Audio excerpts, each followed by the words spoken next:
Bonjour à toutes et à tous et ravi de vous retrouver dans Parole d'experts sur H24, l'émission. Vous le savez, on essaie de parler, de commenter de tout ce qui fait l'actualité, qu'elle soit nationale, qu'elle soit internationale, qu'elle soit politique, qu'elle soit sportive, qu'elle soit économique ou qu'elle soit même technologique. Et aujourd'hui, on va parler d'un sujet, on revient sur ce sujet qui est extrêmement important, qui a été une espèce de déflagration digitale au Maroc, c'est le hacking de la CNSS. C'était le 8 avril dernier, ce qui a posé énormément de questions.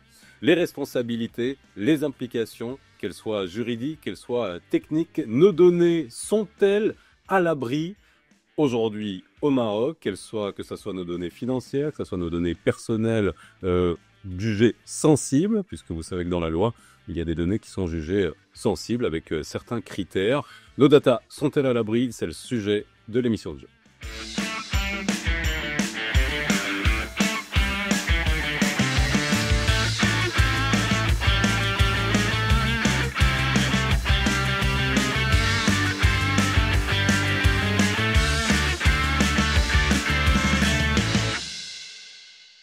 Et pour en parler avec moi, aujourd'hui, je reçois deux experts dans Parole d'experts. Chablis Jark, consultant spécialisé en gestion des risques, audit et conseil en sécurité de l'information. Exact. C'est ça, je me suis pas trompé? Non, c'est ça. Donc, tu dois te connaître à peu près sur ce sujet-là. Oui, oui. Ok. Nassab Ktsani, que je connais bien. Merci Nassab d'être venu. Ravi. Bon, je vais te définir. T'es entrepreneur fintech. T'es le cofondateur de la plateforme de Hardware and Funding. On va en parler. Tu es fondateur également de Hidden Clouders. Oui. Bon, t'as plein de casquettes. T'as une carrière immense dans la tech. Et ça va être intéressant d'avoir ton avis sur le sujet, au sujet de ce hacking de la CNSS. Alors le but vraiment, ce n'est pas de tirer sur l'ambulance. Voilà, je pense que ça a déjà été fait. Là, c'est vraiment comprendre peut-être comment ça a pu arriver. Parce que on est dans une période où même l'Espagne, le Portugal, n'ont pas encore compris pourquoi ils ont eu un gros blackout, mais ça c'est autre chose. Mais on essaiera de comprendre comment la CNSS a pu être hackée. Quelles sont les autres institutions qui peuvent être hackées? Et finalement, toutes nos données, parce que c'est la première fois qu'il y a, on va dire, une fuite de données de masse. La CNSS, c'est tout le secteur privé, la sécurité sociale des employés du secteur privé, avec des données qui se sont retrouvées sur Telegram et sur d'autres groupes de manière totalement dénudée. Alors, avant qu'on parle de ça, c'est vrai que moi je suis allé fouiner. Je suis pas un hacker, mais c'est vrai que quand on va voir un peu comment ça se passe, le processus a l'air simple. C'est très compliqué après, bien sûr, parce qu'il faut avoir toutes les compétences pour le faire. On parle de zero day, on parle d'escalation, on parle de moi je veux juste votre sentiment. Une institution comme la CNSS devrait être protégée de la meilleure des manières. Est-ce que aujourd'hui, quasiment un mois après que ça soit survenu, est-ce qu'on sait exactement ce qui s'est passé dans la salle? Personnellement, moi, personnellement, non. Je ne fais pas partie de l'équipe d'investigation, ni au sein de la CNSS, ni au sein de la DGSSI, qui fait... On capte des bruits. Hein. Mais donc, ce que je vois, moi, c'est qu'il y a eu... en fait, on n'a pas encore... on ne sait pas probablement qui est-ce qui a fait ça. Mais quand je dis qui... Parce que pour moi, il y a celui qui l'a commandé, il y a celui qui l'a fait, et puis il y a celui qui l'a revendiqué. Et ce ne sont pas nécessairement les mêmes. D'accord? Il y a ceux qui veulent naviguer sur la vague en disant c'est nous qui l'avons fait, mais c'est pas nécessairement eux, etc. Donc il y a un travail probablement d'investigation profond à faire pour savoir exactement ce qui s'est passé. Pour moi, il y a eu la CNSS est probablement bien protégée. Est-ce qu'elle est suffisamment protégée contre des gens qui veulent vraiment aller chercher des choses? Peut-être pas assez. Et donc, il faudra peut-être tirer les conclusions des enquêtes qui vont avoir lieu par les autorités qui mènent ces enquêtes. Parce que je pense que ça prend du temps. Il faut vraiment... Tu l'as dit, dans ce monde-là, les criminels ou les cybercriminels essayent de tout faire pour ne pas laisser de traces derrière eux. Alors, c'est très difficile. Les meilleurs y arrivent, les moins bons laissent des traces, mais les meilleurs ne laissent pas de traces ou alors font laisser des mauvaises traces pour faire croire que c'est quelqu'un d'autre qui l'a fait. Donc, il y a tout un jeu autour de ça Je pense qu'il faut laisser du temps aux enquêteurs pour vraiment... Extrêmement efficace. La DGCC a de très bonnes compétences pour pouvoir faire ce travail. Finalement, ils sont dans tous les pays du monde, mais particulièrement aussi ici, ils sont efficaces. Chablis, qu'est-ce que tu as pensé finalement toi aussi de la manière avec laquelle ça s'est passé? On parlera de ce que ça peut impliquer par la suite avec les données justement qui sont pas. J'irai dans le même sens. Aujourd'hui, il faut attendre les voies autorisées pour nous dire à peu près ce qui s'est passé. Effectivement, ça prend du temps, comme on l'a dit, et ça dépend même de tout ce qu'on veut collecter aussi comme information derrière pour savoir et tirer les leçons autour de cet incident en fait. Mais bon, on peut penser à toute forme de vulnérabilité, hein, parce que même si on dit que la CNSS est protégée, jusqu'à quel degré, on ne le sait pas. Il y a peut-être des choses qui ont été faites, il y a peut-être des choses qui sont en cours, ou peut-être au moment de l'attaque, et il y a des choses qui sont prévues. On a consulté un peu les appels d'offres de la CNSS sur la cybersécurité. Si nécessairement tout le monde s'est posé la question, Oui. qui s'est occupé de la sécurité de la CNSS Mais c'est jamais une seule personne. Enfin, on en parlera. C'est pas une seule société. Oui, hein. Mais en réalité, c'est la CNSS elle-même qui s'occupe de sa sécurité.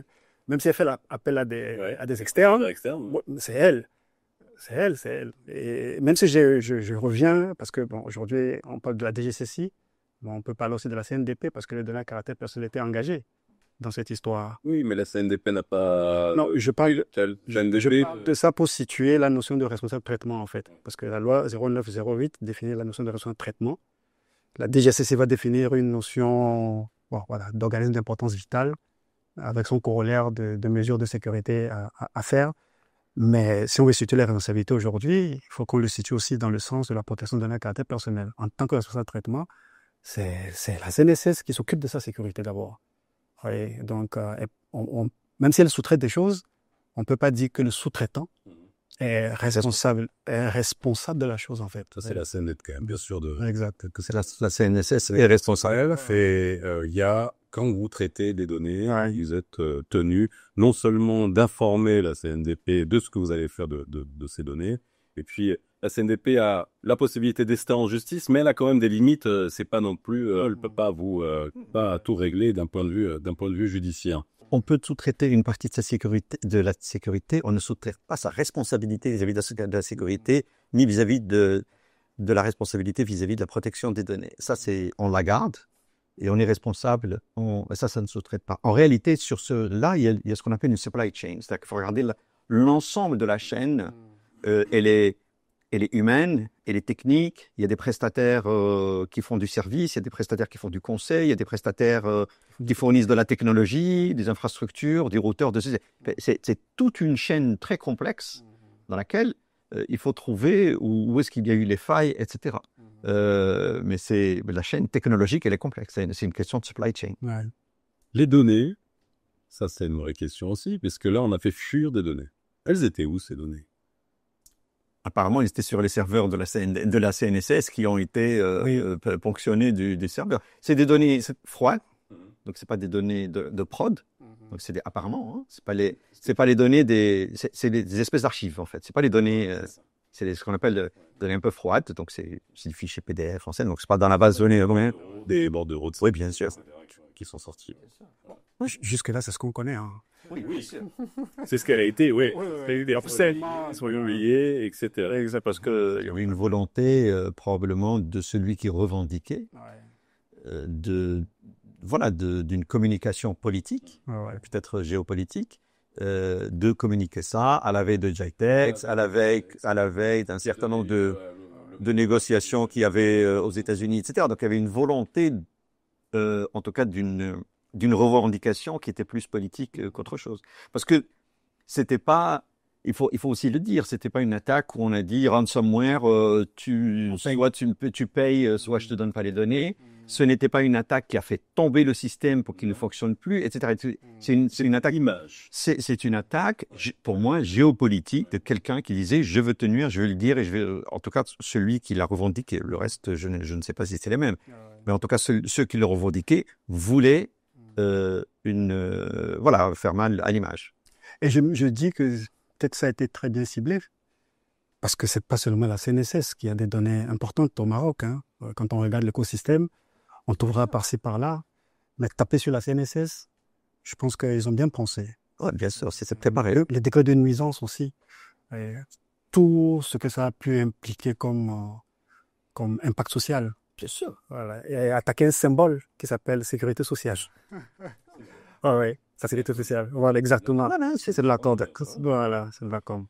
Est-ce qu'il faut des événements comme ça pour... ouais, j'essaie toujours de voir le verre à moitié plein. Pour que on puisse monter d'un cran dans la sécurité. Après, on verra de tout ce qui est impact et sur les autres organismes. Comment on fait pour monter d'un cran sur la sécurité? Est-ce qu'il faut investir plus en termes d'argent? Il faut investir plus en termes de compétences? Est-ce qu'il faut mettre ces données ailleurs? Ça va nous faire venir parler du sujet du cloud et des data centers locaux. Est-ce que il faut des événements comme ça? Je ne sais pas s'il faut des événements comme ça. C'est des événements qui permettent de montrer à des responsables, à nos responsables, que la cybersécurité est un sujet important. Aujourd'hui, malheureusement, très souvent, elle est sous-traitée à un responsable de la sécurité informatique ou à un DSI, mais elle n'est pas vue par le COMEX d'une banque, par un ministre, par un patron d'une grande institution comme étant sa responsabilité. Sous-traiter à quelqu'un, et puis on n'a pas assez de budget, c'est pas grave, etc. Je pense que c'est important aujourd'hui, c'est sur la table, personne ne peut l'ignorer, c'est un sujet qui doit être dans le COMEX de n'importe quelle organisation qui se respecte. Nos ministres doivent être responsables de ça, dans leur ministère. Nos patrons de grandes entreprises publiques et privées doivent le... Pour moi, c'est un scénario qu'on n'avait pas imaginé. C'est-à-dire que, OK, on se dit des données bancaires, c'est ultra sensible, il faut pas que ça fute, donc on met le paquet. Les données, j'imagine des impôts, c'est des trucs sensibles. Après, je sais pas, peut-être nos responsables se disent, OK, donnez du CNSS, OK, si non, c'est pas... Non, bon, moi je reviens sur les investissements que la CNSS a consenti jusqu'aujourd'hui. Hein. Je ne regarde que les appels d'offres et les bons de commande. Le montant qui a été engagé aujourd'hui, ça montre quand même que ce sujet est pris au sérieux. bien sûr. D'accord, au sein de la CNSS. Mais je dirais que, bon, peut-être le malheur est venu, mais ça amène quelque chose de positif. Et ça doit questionner en interne qu'est-ce qui n'a pas fonctionné. Parce que quand un incident pareil arrive, bon, ce qu'il faut faire, c'est de l'analyse de cause. Il y a un fameux diagramme qu'on appelle Ishikawa, diagramme de poisson, cause-effet. Ishikawa. Ouais, cause-effet. Ben, vous avez le poisson, vous avez la tête, et puis vous avez les arêtes qui arrivent au niveau de la tête. La question est de savoir pourquoi c'est arrivé. Pourquoi c'est arrivé? Est-ce que c'était un problème managérial, un problème technique? Parce qu'il se peut qu'on a fait des audits, qu'ils connaissaient les vulnérabilités déjà, mais qu'ils ont pris du temps pour les corriger. C'est possible que ça soit venu là. Est-ce que c'est venu de l'obsolescence?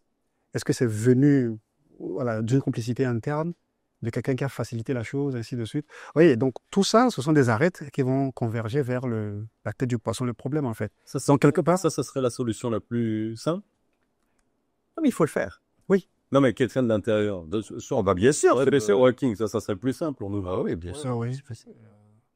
C'est le plus gros vol du siècle, c'était Snowden qui a volé la NSA de l'intérieur. On l'oublie. C'était Insider qui a sorti tout ce qu'il voulait, que c'était quelqu'un de l'intérieur. Ça ne veut pas dire que c'était le cas ici, mais il y a plusieurs pistes à imaginer. Regarde, il y a un ancien patron du FBI qui a dit quelque chose un jour incroyable dans une conférence, et je pense qu'il faut garder ça en tête. Il y a 3 types d'organisations. Il y a celles qui se sont fait hacker, on le sait, comme la CNSS. Il y a celles qui se sont fait hacker et on ne le sait pas parce qu'elles l'ont regardé. Et il y a celles qui ne le savent pas encore. J'insiste, elles ne le savent pas encore. La réalité, c'est que à partir du moment où on a des données qui sont importantes, il y a forcément quelqu'un, quelque part, qui les veut. Ouais. C'est comme ça. Et il y a peut-être aussi forcément quelqu'un qui va y arriver.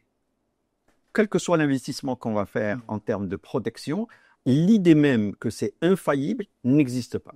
Il faut qu'on garde ça en tête. Peut-être que la CNSS, et moi je suis certain que les responsables ont fait leur travail correctement. C'est trop facile, comme tu dis, de tirer sur l'ambulance. Je pense qu'ils ont fait leur travail, mais peut-être que pas assez pour certains cybercriminels qui vont aller beaucoup plus loin, qui vont trouver des failles auxquelles on n'a peut-être pas pensé ou trouver des... Oui, il y a un aspect qui est important aussi. On a parlé de la DGSSI, du travail colossal qu'elle a fait jusqu'à aujourd'hui. Mais après, on peut se questionner aussi de la perception de la classification des organes d'importance vitale, en fait. Parce qu'aujourd'hui, on dit organes d'importance vitale parce que bon, il y a des secteurs d'importance vitale, ainsi de suite. Et donc, toutes les organisations qui sont de ce secteur-là, aérien, distribution de l'eau, de l'électricité, ainsi de suite, on les classe. Et quand on finit de les classer, on classe aussi les systèmes d'information de ces OIV-là en 4 classes en fait. Il y a classe A, classe B, classe C, classe D. Si vous êtes dans classe A, ça va avec une batterie de mesures, donc y compris jusqu'à aller faire le SOC dont on a parlé. Si vous êtes moins que ça, il n'y a pas beaucoup d'exigences. Après, c'est de savoir le système en question qui a été attaqué. Il est de quelle classe en fait? Vous voyez, si dans la graduation, Il a été mal il a classé. été mal classé, bah, il se peut peut-être que la CNSS ne regardait pas ça comme étant important. Vous voyez? Donc, parce que les données qui sont sorties, bon, c'est vrai, c'est des déclarations de salaire. C'est des déclarations de salaire. On ne monétise pas, c'est pas comme la banque. C'est pas comme la banque, tu cherches à voler de l'argent, à faire des virements, des choses comme ça. Vous voyez ce que je veux dire? Oui, c'est vrai, mais et c'est là où il y a un enjeu. Quand on vole la fiche de paye de quelqu'un, c'est pas un enjeu. Ouais. Quand on vole 2 millions de Marocains, c'est-à-dire tout le monde, là, il y a un enjeu. L'enjeu n'est pas le même. Et je pense que c'est ça la vraie question, parce que finalement, connaître ce que gagne quelqu'un, c'est pas un vrai. Voilà. Mais quand on prend toutes les données de tout le monde, Ah ouais. d'accord, là, il y a un enjeu. Il y a un enjeu que beaucoup vont utiliser. Il y a un enjeu politique, il y a un enjeu sociétal, il y a tout un tas d'enjeux qui vont être en compte du repas d'écoute.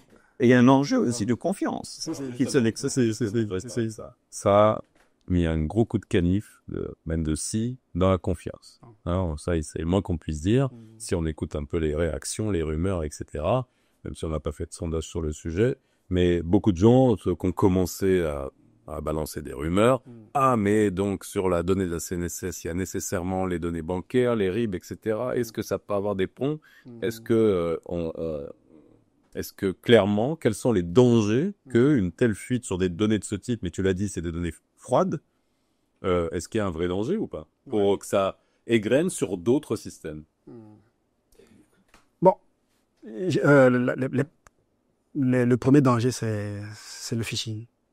C'est réutiliser ces données pour cibler les personnes en question, au nom de la CNSS en fait. Et d'ailleurs, même la CNSS fait un communiqué pour qu'on soit vigilant en fait. Voilà, ce que c'est que le phishing, c'est en fait votre rôle est capital dans une campagne de phishing.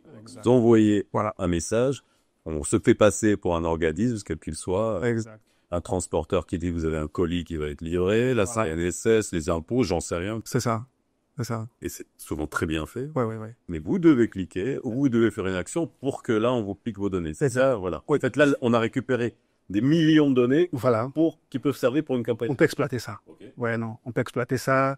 Ça peut aller par plusieurs canaux, hein. La messagerie, on reçoit des mails, on double-clique, ainsi de suite. Téléphone. Voilà. Exactement. Donc, il y a ça. Bon, ça, c'est directement sur les individus et les citoyens. C'est-à-dire, non seulement leurs données ont été exposées, mais en même temps, ils pourraient être victimes de ces types d'attaques, en fait. Ça peut être aussi l'ingénierie sociale aussi, hein, vous voyez. Et donc, voilà. C'est toujours des gens peut-être qui se font passer pour la CNSS, pour dire, voilà, nous sommes en train de corriger des choses après les investigations. Voilà. Si c'est des données froides, des fichiers PDF, ou même s'il y a un RIB d'une société ou d'un particulier, est-ce qu'il y a rien, non? Je veux dire, si on ne participe pas soi-même au truc, il y a... Ah, mais voulez-vous l'entendre dire? Parce que franchement, il y a des gens qui croient vraiment que, voilà, comme ça. Et je pense que là, par contre, la CNSS, sa communication n'a pas été brillante. Ça, c'est le moins qu'on puisse dire. Honnêtement. Parce que autant sur le travail de protection, de sécurité, ils font du bon boulot. Je pense pas qu'on puisse, comme tu dis, tirer sur l'ambulance. Mais par contre, la manière dont ils ont communiqué, il n'y avait pas d'empathie vis-à-vis des gens. On lit les menaces. Il y a un temps de la menace et un temps de dire les données sont fausses, elles ont été manipulées, parce qu'il y a des noms qui ont circulé. Franchement, c'est de la mauvaise communication. Il aurait dû avoir une communication beaucoup plus posée. Ils auraient dû prendre des vrais professionnels de la communication qui les accompagnent au lieu de sortir un communiqué comme ça un peu dans la va-vite. Et avoir une communication pour expliquer, pour rassurer les gens, une communication de pédagogie pour expliquer que ce qu'il faut faire, ne pas faire, etc., etc. Là, il y a du vrai travail là-dessus à faire. Peut-être même une communication coordonnée avec... Moi, par exemple, ma banque m'a envoyé une communication pour me dire d'être vigilant sur des banques l'ont fait. Donc, voilà, il y a du travail qui devrait être fait dans ce sens pour assurer les gens, les calmer et tout, pour qu'il n'y ait pas de Et puis, il y a un travail aussi, la CNDP l'a fait, de rappeler que c'est pas parce que les données des gens ont circulé sur les réseaux qu'ils deviennent pour autant publics. Mais d'accord. J'espère qu'on va pouvoir revenir là-dessus. Ça, je le manger, ça, c'est l'objet des menaces de la CNSS. Ça, c'est un vrai sujet. N'utilisez pas, ne partagez pas. Bon, ils ont raison, mais c'est, comme tu as dit, c'était pas à ce moment-là, et c'était pas ce qu'attendaient les gens à ce moment-là, et c'était peut-être le rôle de la CNDP, du gouvernement, de le rappeler, de dire, et on va le vous rappeler aussi, et ça, c'est les réflexes à avoir. C'est pas parce que vous recevez des données qui ont été volées que vous pouvez les partager sans, parce que vous pouvez être, On va poursuivre. un criminel. Ben, il devient le complice. Mais l'impact dont on parle aussi, bon, c'est pas que sur la CNSS. Je pense que j'ai compris la question.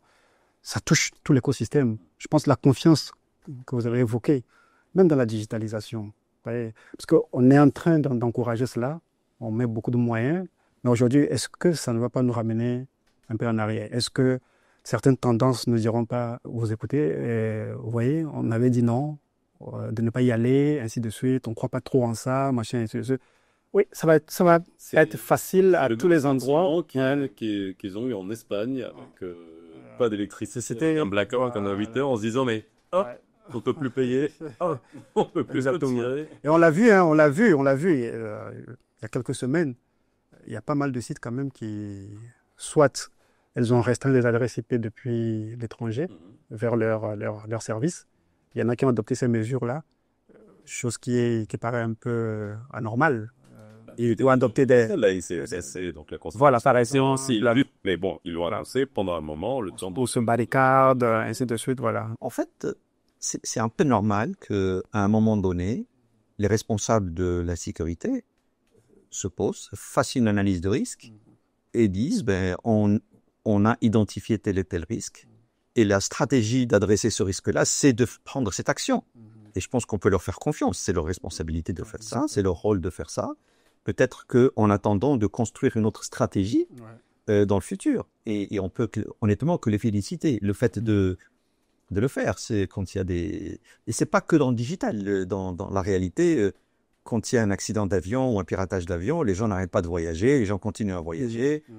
Quand on vole une banque, physiquement, ça ferme pas. Je veux dire, l'économie continue à tourner, les gens continuent à utiliser, faire des chèques, payer en carte de crédit et déposer leur argent. Bon, je pense que cette espèce d'effervescence qu'il peut y avoir où les gens peuvent, parce qu'il y a eu un incident X ou Y, remettre en question le fait que notre pays doit se transformer, en continuer ou accélérer sa transformation digitale est une erreur de mon point de vue. Il faut raison garder et faire les choses rassurement. Bien sûr, il faut rassurer, il faut expliquer. Et puis, ça serait ma dernière question, mais nos données personnelles, ça c'est la vraie question aussi. On utilise ça tous, je pense. Tout le monde est sur le cloud. Alors si vous posez des questions à des gens, des fois on prend des petits panels de gens et on pose la question, mais qui est sur le cloud? Vous avez seulement 2 personnes sur 20 qui lèvent la main. Puis après, on leur dit, si tu as la messagerie, si tu as WhatsApp, si tu as tout ça, tu es déjà sur le cloud, tes données sont ailleurs. Finalement, ça pose la question de la localisation des données, puisque ça aussi, ça fait partie, mais c'est une question qui est posée par tous les pays, la souveraineté des données, la localisation, les data centers, etc. Est-ce que finalement, ça pose pas cette question-là? Est-ce que les données sont plus sécurisées, on va dire disséminées dans le monde entier, ou rassemblées dans des data centers, mais sur le territoire national? Mon point de vue sur la question, il n'est pas lié à où sont les données. Mon point, c'est de dire, nous avons comme on parlait tout à l'heure, il y a une chaîne technologique et humaine dans laquelle il y a un ensemble de mesures de sécurité qu'on prend, qu'on contrôle, etc., etc. Et donc, pourquoi le cloud aujourd'hui, il est plus utilisé que dans le monde, compris par plusieurs institutions très sensibles dans le monde, c'est parce que les acteurs du cloud, qui sont des très grandes institutions, investissent énormément en cyberdéfense et en technologie de sécurité que n'importe quel pays dans le monde. C'est-à-dire que les investissements de Amazon, Apple, Microsoft ou Google se comptent en milliards de dollars par an. Aucun pays ne met à l'échelle du pays autant d'argent. Donc, et la capacité d'attirer les meilleurs, la capacité de développer de la technologie, etc. C'est ça la réalité. C'est pas parce que le data center est au Maroc, en France ou en Espagne que ça va le rendre plus secure. plus sécurisé. Ça, C'est toute la chaîne. ça, c'est l'ensemble de la chaîne. Et il se trouve qu'une grosse partie de la chaîne, quand elle est dans le cloud chez ces opérateurs-là, elle est, du fait même de la nature du business et de leur expertise, etc., elle est plus en sécurité. Ça ne veut pas dire que nos données sont nécessairement en sécurité. Les données qui sont là-bas sont peut-être un peu plus en sécurité, mais il y a quand même des réseaux pour y arriver. Il y a les endpoints de ce qui se trouve sur nos PC, qu'il faut aussi protéger. Et puis, il y a... Et le hard qui constitue aussi. Il y a pas tant de Et puis, c'est pas bien aussi. est-ce que le fait d'avoir ces données là-bas ne donne pas accès à d'autres pays, à d'autres gouvernements par d'autres règles à ces données? Il y a donc des questions géopolitiques. Ce ne sont plus des questions techniques. Ce sont des questions géopolitiques qui s'ouvrent. Donc, il faut raisonner en termes peut-être de continuité continuité juridique. Il faut raisonner peut-être en matière de résilience et non pas, mais dire que les données au Maroc sont plus en sécurité parce qu'elles sont au Maroc. À mon avis, on vient de prouver que c'est pas le cas, et il faut arrêter de parler de ça. Je veux dire, franchement, là, oui, bien sûr, c'est plus important pour tous les pays. C'est un non-sujet. Technologiquement, alors ça sera vraiment ma dernière question. Technologiquement aujourd'hui, pour une fois que je parle de tech dans une émission, j'ai pas encore parlé d'IA. Mais nécessairement dans le piratage, dans le hacking, etc. Aujourd'hui, il y a une donnée qui est monumentale, c'est l'IA, parce que ça multiplie non seulement pour les hackers les possibilités d'avoir de rentrer dans des systèmes, et puis aussi aux gens qui essaient de protéger les institutions d'utiliser l'IA. Donc c'est IA contre IA dans le hacking. Est-ce que ça a augmenté le nombre on va dire le volume d'attaques? Parce que quand je regarde le chiffre en 2024, on est quoi? Avec le Maroc, on estime à 12 millions les tentatives d'attaque. Hein. Ça, ouais, c'est tout. On estime. C'est pour ça que j'ai dit on estime. J'ai pris les chiffres. Et puis, ça, c'est une estimation. Ça veut dire des dizaines de milliers par jour. Sur ce type d'institution. Donc, il faut juste se rendre compte qu'à un moment donné, il faut bien qu'il y ait un trou dans la raquette. C'est important ce que tu dis, parce que là, tu n'es pas en train de rassurer les gens. Excuse-moi de t'interrompre. Mais non, quand on dit qu'il a des attaques, ça veut faire sens, ça veut dire qu'elles sont arrêtées. Là, j'insiste. On insiste là-dessus, parce que les équipes ont fait leur travail. Les films de science-fiction, tu sais, quand tu as le gros bouclier autour de la Terre, heureusement. Ça te dit là de ça sur de temps en temps. Il y a des petits malades. L'IA aujourd'hui, c'est une vraie solution pour la protection, autant que pour les hackers? Oui. Alors, c'est vrai. Je pense que les chiffres que vous donnez, ça se justifie. Parce que le knowledge augmente davantage quand on utilise l'IA. L'attaquant utilise l'IA pour automatiser ses scripts, pour automatiser ses attaques. Ça lui rend la vie plus facile, si je peux le dire. Ce qu'il aurait fait peut-être intellectuellement parlant, s'il arrive à utiliser l'IA, il peut démultiplier les attaques autant qu'il veut et sur plusieurs environnements.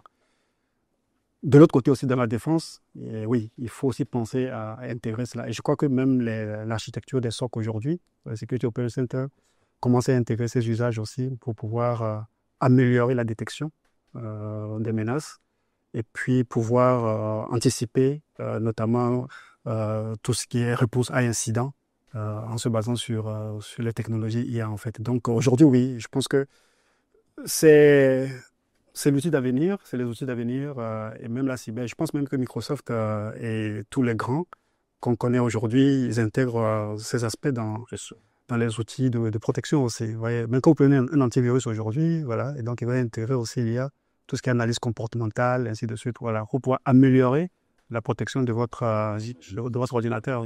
En temps réel, voilà. Il y a les attaques qui arrivent, il y a une IA qui essaie de faire.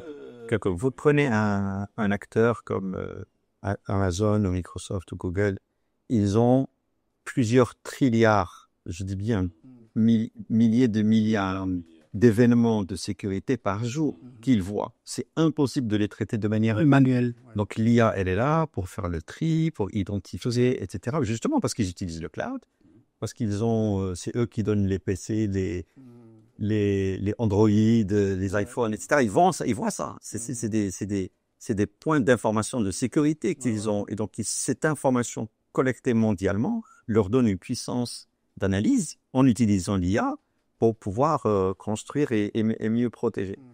Et il y a quand même, si je peux me permettre, parce que tu as dit quelque chose de très important. Il y a, dans cette histoire, il y a deux sujets importants. Le premier, c'est de se dire qu'il ne s'agit pas simplement de protection. Parce que tout le monde, et les experts le savent, mais c'est important qu'on l'explique. Il y a un sujet d'être capable de se protéger. D'accord? Mais la réalité, c'est que même si on se protège, il va y avoir quelqu'un qui va rentrer. C'est comme chez vous à la maison. Vous pouvez mettre toutes les caméras et toutes les serrures. Il y a peut-être un jour quelqu'un qui va rentrer parce que vous avez quelque chose qu'il veut prendre, parce que ça l'intéresse. Et donc, la première chose, c'est d'être capable de le détecter le plus vite possible. Donc, et ne pas le laisser se libérer à la maison et de prendre ce qu'il veut. Donc, la détection devient importante. Et puis après, s'il agit, s'il fait mal, il faut être capable de corriger et de repartir le plus vite possible. Donc, ces éléments-là sont importants quand on est dans une stratégie Et la deuxième chose que j'ai envie de dire, c'est que, en fait, aujourd'hui, pourquoi est-ce qu'on a moins d'attaques dans les banques, dans les agences? Parce que... D'attaques physiques. D'attaques physiques. Okay. D'attaques physiques. Parce qu'on a cassé le business model de l'attaquant. Il est cassé. Aujourd'hui, si quelqu'un veut attaquer une banque, il peut non seulement se faire arrêter, mais la réalité, c'est qu'il va pas trouver d'argent. Et ça va lui coûter très cher pour le faire. Ça, c'est en Europe. Ici, il y a encore du cash. Oui, mais même le coût financier de l'attaque est supérieur au bénéfice, au gain. Donc finalement... Oui, mais c'est il y a toujours un dit en face de l'agence pour indiquer, c'est ça que ça prouve. Avec les caméras. Et je pense qu'on doit arriver à faire la même chose dans la tech. C'est de faire en sorte que le business... Il est rien à voler? Non, c'est que le coût de l'attaque soit supérieur au bénéfice. Le jour où on arrivera à ça, finalement, il va aller chercher là où il y a des coûts d'entrée plus faibles et un bénéfice à gagner. Parce qu'ils raisonnent de la même manière. Bon, c'est pour ça qu'il y a le principe de défense en profondeur. Ce n'est juste qu'un principe dans la sécurité. 7 couches. Voilà. Il y a les couches périmétriques, les couches organisationnelles. Vous arrivez sur le système, vous avez des mesures de sécurité. C'est faire en sorte que quand l'un tombe, le prochain le protège. Jusqu'à ce que vous arrivez sur la data, si elle est chiffrée, si on revient à la CNSS, si elle était chiffrée, on n'aurait pas eu de souci. Ils auraient volé, je ne sais pas combien de gigas de données, mais quand ils veulent ouvrir, on leur demande une clé, en fait. Vous voyez? Et donc, ça, c'est un principe, effectivement, qui... Et ça pose la question de savoir est-ce que l'architecture de nos entreprises est bâtie selon ce principe. Ça vient de la catégorisation de la donnée aussi. Oui. Voilà. Oui, on n'a pas chiffré sa donnée parce qu'on ne considérait pas que cette donnée froide était si sensible que... Voilà, ma fille avant, tu vois, on a... merci à vous, en tout cas. Hein, ça nous a permis d'y voir un peu plus clair et d'essayer de rassurer. Hein, on espère qu'on ne vous a pas fait peur. Mais aussi de rassurer. On vit dans un monde entouré par la donnée. On produit de la donnée. Tous les jours, on a des traces numériques. Et ça ne va pas s'arrêter, ça sera nécessairement comme ça. Et avec l'IA, en tout cas, ça permettra d'accélérer un certain nombre de choses, non seulement dans la production de votre donnée, dans la protection de vos données, mais aussi pour les hackers qui essayent de vous la chipper ou de vous l'altérer. Voilà, merci d'avoir été avec nous comme d'habitude. N'hésitez pas à écouter cette émission seulement en audio, si vous préférez seulement les paroles. C'est sur toutes les bonnes plateformes. Et nous, on se retrouve très vite pour un autre Parole d'Expert sur H24.